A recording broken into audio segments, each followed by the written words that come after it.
Здравейте и добре дошли в моят канал Вкусът на легендите. Аз се казвам Милена Балева и ще ви преведа през различни истории от биографиите на велики личности и техните любими ястия. Само 16 минути и Оскар. Днес ще ви преведа през биографията на един от великите актьори – Антони Хопкинс. В края на епизода ще ви покажа как да си приготвите неговите любими бисквитки от детството, които майка му е приготвила за него. И до ден днешен той си спомня с умиление за тях. Ето ги.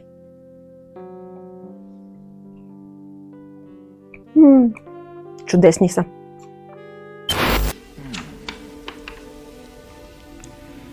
Агент Старлинг, смятате ли, че можете да ми направите дисекция с този тъп скалпел? Не. Аз реших, че познанията ви... Много сте амбициозна, нали? Знаете ли на какво ми приличате с хубавата си чанта и ефтините си обувки? На провинциалистка. Излъскана и напориста провинциалистка с малко вкус. Добрата храна издължила костите ви, но само едно поколение видели от мизерията, нали, агент Старлинг? Последният ден на 1937 година, когато светът чака първия ден на новата година, се ражда едно малко момче в малък град, Порт Талбот. Това момче променя света на киното и неговото име е Филип Антони Хопкинс. Порт Талбот не е град за мечти. Той е сив и мрачен, индустриален град. Град, в който един артист се опитва да се развива, но всички негови близки не вярват в него, включително и неговият баща. Ричард Хопкинс. Ричард Хопкинс е човек на режима. Той става сутрин, отива на работа, прибира се, но се прибира без усмивка. Много рядко споделя емоциите си. Всъщност, самият Антони Хопкинс в мемуарите си споделя, че това е черта на мъжете в семейство Хопкинс. Както баща му, така и дядо му, така и самият Антони. Самият Антони до много късни години не смее да споделя вътрешния си свят. Неговата майка е човек, който силно вярва в Антони Хопкинс. Силно вярва, че от нейното малко момче ще стане един велик човек.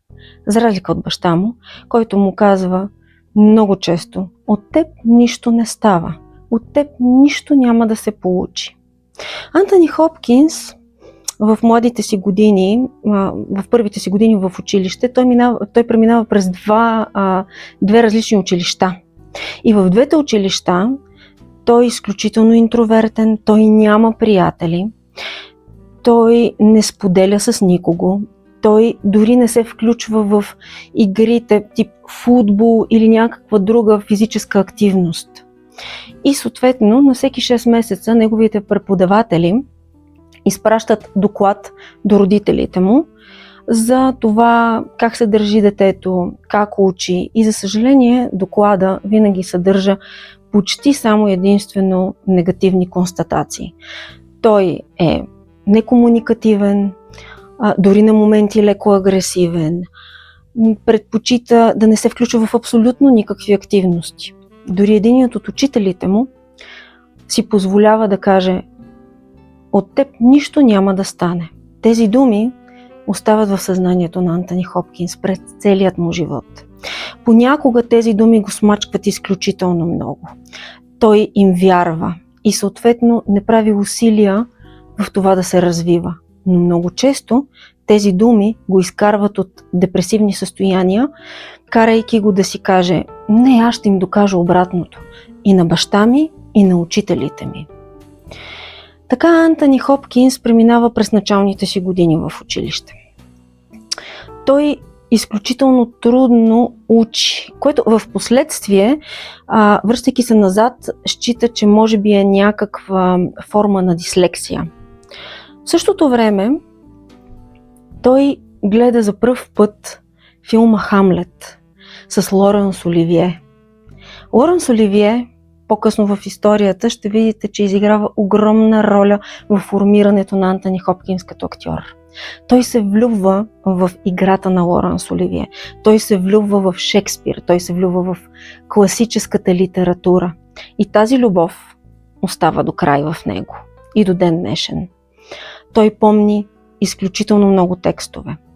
Всъщност, в момента, в който той постъпва в Кралския колеж за драматични изкуства и музика, изведнъж нещата се обръщат. Изведнъж всичко онова, което в другите две училища му е обяснявано, че е негатив за него, това, че той не се вписва в заобикалящата го среда, изведнъж той намира съмишленици, той намира хора, които са хора на изкуството.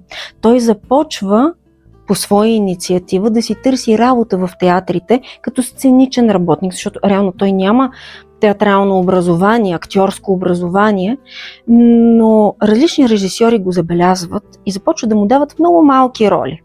Сега, сприхавият му характер не винаги изиграва добра роля в живота му. Много често той се кара, напуска работа, дори без да вземе и последната си заплата. Това, за съжаление, е стил на живот за него към този момент. Но през 1957 година той се записва в Кралската академия по драматични изкуства и там нещата вече взимат съвсем друга посока. През 1957 година той завършва и отбива военната си служба, където се научава на дисциплина. И всъщност тази дисциплина му помага изключително много в изграждането на актьорската си кариера. Той става така наречения методичен актьор. Методичните актьори малко трудно се възприемат от останалите актьори. Съответно, Антони Хопкинс много трудно бива възприет от своите колеги, но пък е невероятен любимец на режисьорите. И през 1968 година той получава първата си екранна роля. И то не с кой да е. Той партнира на Катрин Хепбърн и на Питър Отул. За тази си роля той е номиниран за наградите Бафта за най-добра поддържаща мъжка роля. Да, той не печели наградата Бафта, но въпреки всичко светът започва да чува за Антони Хопкинс. В този момент той е част от трупата на Лондонския кралски национален театър и бива извикан именно от Лоранс Оливие. Лоранс Оливие вижда в него нещо, което не вижда в другите актьори от трупата. Но въпреки всичко, първата роля, която му дава, е изключително малка. Той трябва да стъпи на сцената на театъра и да каже само едно изречение. Антони Хопкинс е много разочарован от това, че на него му се дава такава малка роля. Лоранс Оливие обаче го усеща това негово разочарование и провежда един разговор точно преди премиерата. И му казва така: виж какво, моето момче. Да, ролята ти е изключително малка. Да, ти трябва да кажеш само едно изречение. Но не знам дали осъзнаваш, че ти си на сцената на Кралския национален театър. Ти, стъпвайки на нея, всички погледи ще бъдат насочени само единствено към теб. Останалите актьори няма да бъдат в картинката, ще бъдеш ти. И много зависи как ще кажеш това изречение. Ако ти го кажеш както трябва, света ще чуе за теб отново. Антони Хопкинс никога не забравя тези думи. И от този ден нататък той никога в живота си не омаловажава нито една своя роля. А на тази премиера биват майка му и баща му. И баща му за пръв път осъзнава колко много е бъркал за сина си. А майка му затвърждава в себе си усещането, че от нейното дете ще стане един велик човек, каквото и става. Лошото е, че от този момент нататък Антони Хопкинс навлиза в актьорските среди, в които, за съжаление, един от най-добрите приятели е алкохолът. И алкохолът му става изключително близък. Като интроверт, той няма много близки приятели. И няма кой да го извади от тази ситуация. Антони Хопкинс става изключително груб, агресивен и още по-некомуникативен с колегите си, а алкохолът му е първи приятел от гледна точка на това, че пиейки той счита, че по-лесно може да изиграе всяка една роля. Сякаш пиейки той изолира света около него и е само той. В този период на алкохолна зависимост той изключва първият си брак. Това е през 1966 година. Този брак не просъществува изключително дълго. Всъщност той в живота си има 3 брака. Първият е горе-долу около 2-3 години, вторият е 25 години и третият е с жената, с която и до ден днешен. По време на първият си брак се ражда и единственото му дете, неговата дъщеричка Абигейл. Една вечер, прибирайки се от работа, естествено отново след като е бил и в местният пъб, пиян до козирката, той прибирайки се скарва с жена си. Жена му, разбира се, вече не може да издържа на пиянските му изпълнения и той решава да събере багажа си и да напусне къщата. Излизайки през вратата, той никога повече не се връща, никога повече не вижда жена си, а дъщеря си вижда един единствен път след много години. Това е най-тежкото решение, което Антони Хопкинс взима. И години по-късно, връщайки се назад, той казва така: да, аз изгубих връзката с детето си, но считам, че спасих детето си от един човек, който можеше само да й навреди. Години наред той изпада в изключителни крайности. Решава, че ще спре да пие. Спира да пие за седмица-две, но в един момент усеща, че не може без алкохол. Връща се към алкохола. Дават му се най-различни роли, които той изпълнява перфектно.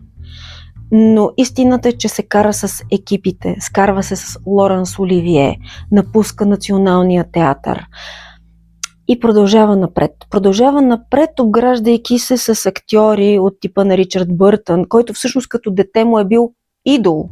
Той като дете взима уроци по рисуване. И учителката му по рисуване в Порт Талбот е приятелката, гаджето на Ричард Бъртън.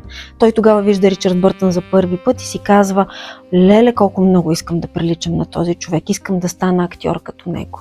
Той става по-велик от него и доживява до едни много дълги години, до ден днешен е жив, докато Ричард Бъртън си отива през 50-те си години, на 54, доколкото имам спомен. Антони Хопкинс през 1975 година преживява ни много тежки месеци. През януари 1975 година, по време на една бродуейска постановка, припада и получава тромбоза. Отива в болницата, закарат го в болницата по спешност и лекарът се обръща и му казва, че ако не спре да пие, той няма да оцелее до края на годината. Антони Хопкинс обаче си пуска покрай ушите това, което му казва лекаря, и продължава с пиенето, продължава с компаниите, продължава с пъбовете, продължава с караниците, с скандалите, до сутринта на 29 декември 1975 година, когато се буди на дивана на мениджъра си и няма спомен какво е правил предишните дни. Никакъв спомен. Мениджърът му тогава го оплашва и му казва: виж какво, намерихме те в колата ти. В Калифорния се развива действието. Не знам откъде си тръгнал, не знам на къде си се бил запътил, но те намерихме мъртво пиян в колата ти. Слава Богу, че не си ударил никого. Слава Богу и че ти самият си жив. Този момент Антони Хопкинс няма да забрави никога. Поглежда към часовника, часът е 11. От този момент нататък той до ден днешен не слага грам алкохол в устата си. Той споделя този момент така в мемуарите си. Чува един глас в главата си, който му казва: искаш да живееш или искаш да умреш? Същия този глас казва: искам да живея. И изведнъж чува един сякаш друг глас, който му казва: всичко свърши току-що. Ти се прероди отново. Започни да живееш. Той става от дивана и казва: алкохолът е до тук. И действително, до ден днешен този човек не отпива нито глътка алкохол. Негови близки приятели го завеждат в анонимните алкохолици, макар че той не изпитва нуждата да пие алкохол, действително. Но пък там той завързва много хубави взаимоотношения и приятелства с хора, които са преживели нещо подобно като него. И до ден днешен той пази тези приятелства. Това са едни от най-близките му хора. След като изчиства организма си от алкохола, след като осъзнава колко много алкохол е взел от живота му, той решава да се върне назад и да поправи доколкото може онова, което е счупил. Свързва се с Лоранс Оливие, за да му се извини. Вижда се с него, говорят. И Лоранс Оливие му казва: аз знаех, че този момент ще дойде, моето момче. Ти живееш един нов живот. Живей го достойно. Свързва се с една част от актьорите, с които се е скарал, режисьорите, с които имало препирани. И с всички тях той успява да възстанови взаимоотношенията си, което е прекрасно. Тъжното е, че той се опитва да се свърже с дъщеря си Абигейл. След като събира сили и кураж, той се обажда. Те се виждат. Но неговата дъщеря е студена. Реално на нея той не й липсва, защото той не е бил в живота й. Всичките тези години тя е преживяла с майка си. Той се извинява, той разказва защо е постъпил по този начин, защо я изоставил, защо е оставил на майката, че всичкото това е било за нейно добро. Но тя остава студена към него. И всъщност до ден днешен те не поддържат комуникация. Това е единствения път, когато той вижда дъщеря си наживо. След като намира мира в себе си, вече свободен от алкохола, щастлив с живота си, щастлив с ролите си, той се запознава с сегашната си съпруга Стела. Но ще върна малко назад историята. 1991 година. Това е годината, която е преломна за Антони Хопкинс от гледна точка на актьорската му кариера. Неговият мениджър му се обажда и му казва: ще ти изпратя един сценарий, искам да го погледнеш. Имаш предложение да изиграеш главната роля. Антони Хопкинс получава сценария, започва да го чете и спира още на първите страници. Обажда се на мениджъра си и казва: виж какво, искам да разбера дали ще играя този персонаж или не. Ако няма да го играя, аз няма да прочета сценария до край. Неговия мениджър решава, че на него не му харесва сценария и го питат: ма толкова ли е лош този сценарий? Толкова ли не ти харесва героя, който трябва да изиграеш? И Антони Хопкинс казва: това е най-хубавият сценарий, който съм чел в живота си. Обаче ако не изиграя този герой и прочета сценария до край, ще умра от яд. Затова искам да знам има ли смисъл да го чета. Затварят телефона. Точно след 5 минути менеджера му се обажда и казва: ролята е твоя, режисьорът е влюбен в теб. Държи ти да го изпълниш. И така Антони Хопкинс се превъплъщава в едно от най-големите чудовища в киното. Ханибал Лектър. Филмът е Мълчанието на агнетата. В този филм той си партнира с Джоди Фостер, която е току-що взела първият си Оскар. Тя е звезда в Холивуд. Когато се срещат на снимачната площадка, Антони Хопкинс казва на режисьора: държа героят, който трябва да изиграя, да е облечен по определен начин и да се държи по определен начин. Тогава режисьорът казва: виж какво, оставям изцяло на теб, ти да решиш. Ако прецениш, вкарай и други реплики, няма да те спра. Антони Хопкинс има пълния карт бланш да изиграе един много интересен персонаж, в който той намира дори и себе си.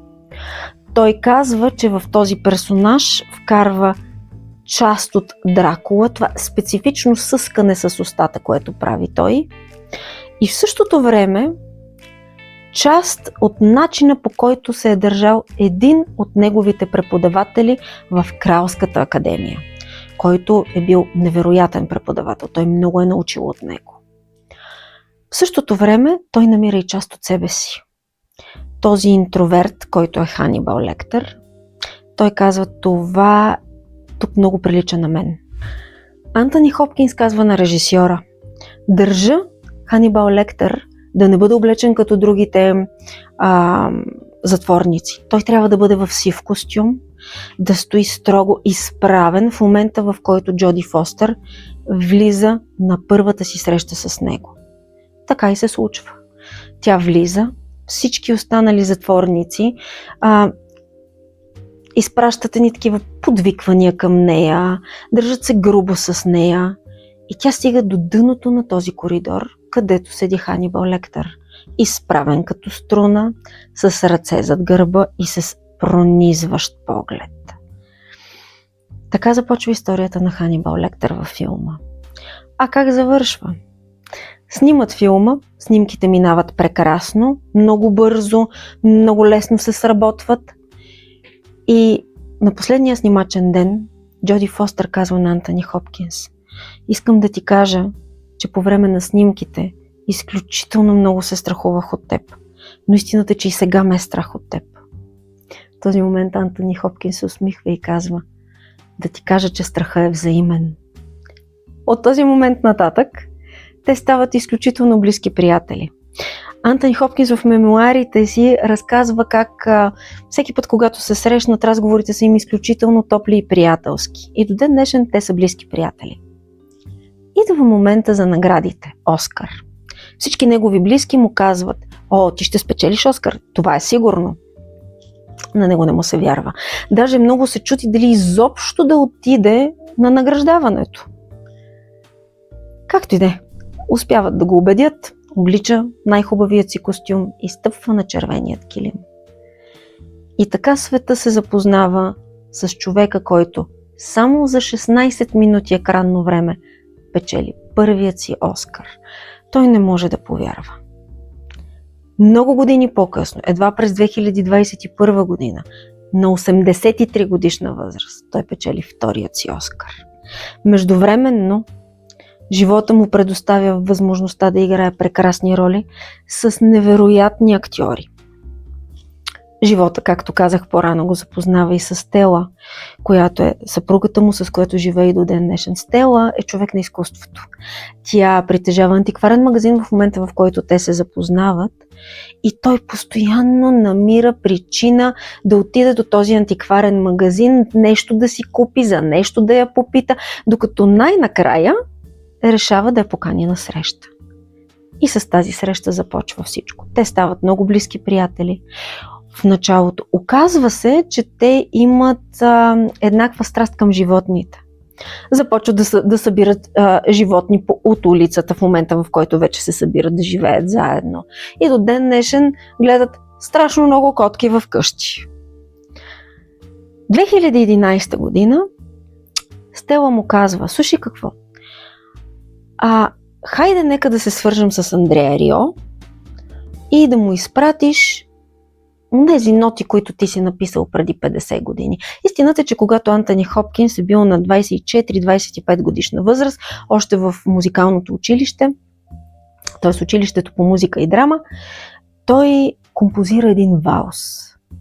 Но толкова го е срам от това да покаже своето творение, че той го заключва в шкафчето си и то стои там 50 години. Стела обаче го кара да се свърже с Андре Рио. Той се свързва с Андре Рио и още в същата година, 2011, в златната зала на Мюзик Ферайн в Виена, той чува тези ноти на живо. Андре Рио създава един невероятно красив валс. Антони Хопкинс не може да повярва на това, което чува. Неговата съпруга, която го придружава по време на премиерата на този валс, плаче до него. Това за него е един изключителен момент, който никога не е предполагал, че ще преживее. Години по-късно му се обаждат да изиграе ролята на президента Никсън. Той каза на менеджера си: ма тези са луди. Аз съм британец, уелсец, още по-зле. С такъв акцент, как аз ще изиграя един американски президент? Абсурд! Нека да се чуем с режисьора и аз да поговоря с него. Чува се с режисьора и му казва: ти сигурен ли си, че аз трябва да изпълня тази роля? Режисьора се обръща и казва: ти и никой друг. И така Антони Хопкинс започва да ходи на уроци по говор, за да може да влезне в кожата на президента Никсън. По-късно, през 2021 година, той изиграва една невероятна роля във филма "Бащатът". Той изиграва роля на човек възрастен, самия Антони Хопкинс е вече на 83, възрастен човек с деменция, и изиграва по такъв начин, че хората плачат на този филм. На наградите Оскар в същата година Антони Хопкинс казва: не, аз няма да отида на тези награди, абсурд да ме наградят, аз съм вече толкова възрастен, и си остава в дома си в Лондон и си спи много спокойно до момента, в който не става 4 сутринта и неговия менеджер не му звъни по телефона и му казва: ставай и се облича и идвай в Щатите, защото спечели вторият си Оскар. И така, малкото момче от малкия град Порт Талбот, но с големите мечти в сърцето и душата и любовта към литературата, се превръща в един от най-големите артисти на нашите времена. Добре дошли във втората част от днешния епизод. Добре дошли в моята кухня. Сега ще ви покажа как се приготвят сладките от детството на Антони Хопкинс. Неговата майка е приготвила типичните уелски сладки, които датират още от началото на 19 век. Тогава домакините са използвали каквото и да било тесто останало, било то от правене на хляб или на нещо друго, на някакво друго печиво, добавили са сушени плодове или пресни плодове и са правили тези сладки, които се приготвят на тиган. Едно време те са приготвени на плоча. Сега се приготвят на тиган. Така, в една купа пресяваме, вече е пресято, 300 грама брашно с щипка сол. Добавяме една чайна лъжичка бак пулвер. Към бак пулвера и брашното прибавяме масло, което е на стайна температура.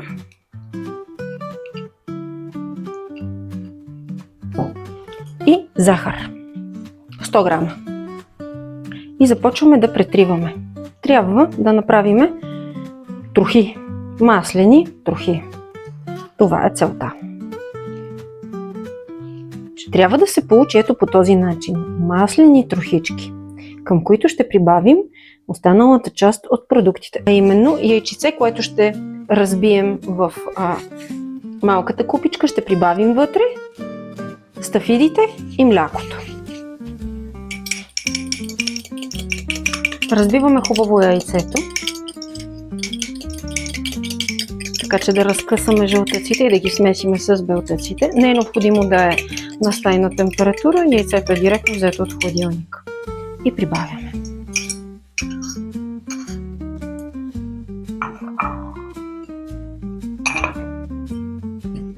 И започваме да обединяваме. Лека по лека. Яйцето с останалата част.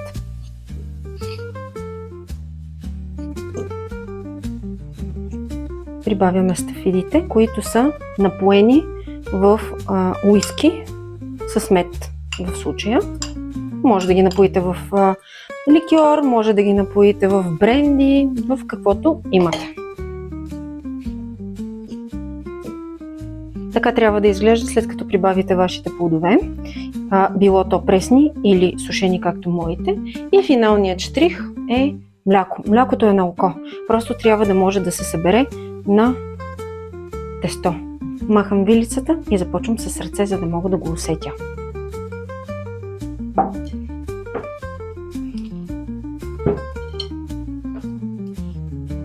И така умесвате маслено тесто. Нема 2-3 минутки, за да може да се събере на една топка. хубава топка, която да не лепне. Млякото, което пое, е горе-долу 2 супени лъжици. На 300 грама брашно и едно яйце. Искам да ви кажа, че уха е страхотно. На уиски. Типично за Уелс. Тестото е перфектно. Не лепнещо. Не лепне идеално. Сега ще го разточим между двете хартии за печене и ще изрежем с ето тази формичка. Все пак англичаните са известни със своя чай, а тези сладки са за чай. Започваме. Така. По принцип, както казах, може да се разточи директно. Аз лично предпочитам да го направя между две хартии за печене. Някак си е много по-лесно и по-финно става. Може да си го разделите на части. Всъщност, нека да го направя и аз на две, за да стане малко по-тънко. Трябва да е около сантиметър до сантиметър и половина дебелината му.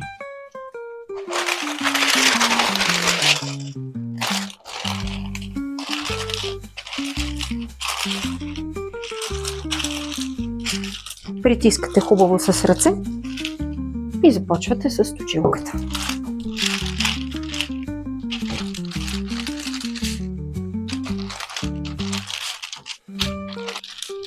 Почти сме готови с първата част, мисля.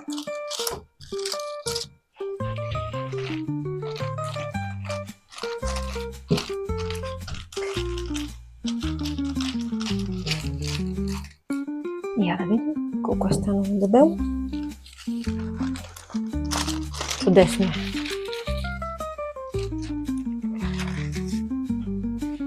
И сега започваме да си подготвяме първите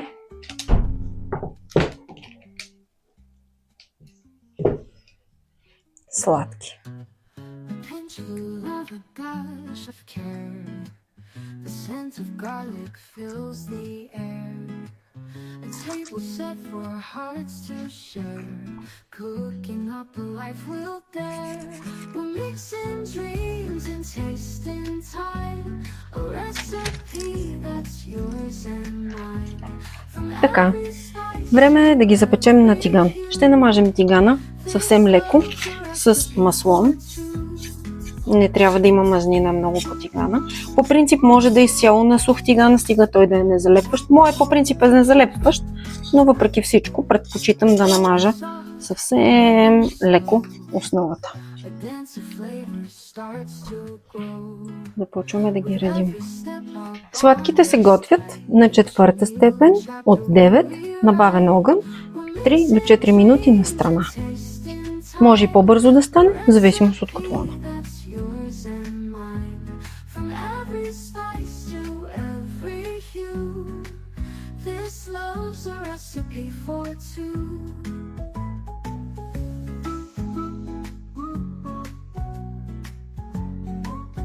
След като се изпекат, поръсваме обилно с пудра захар.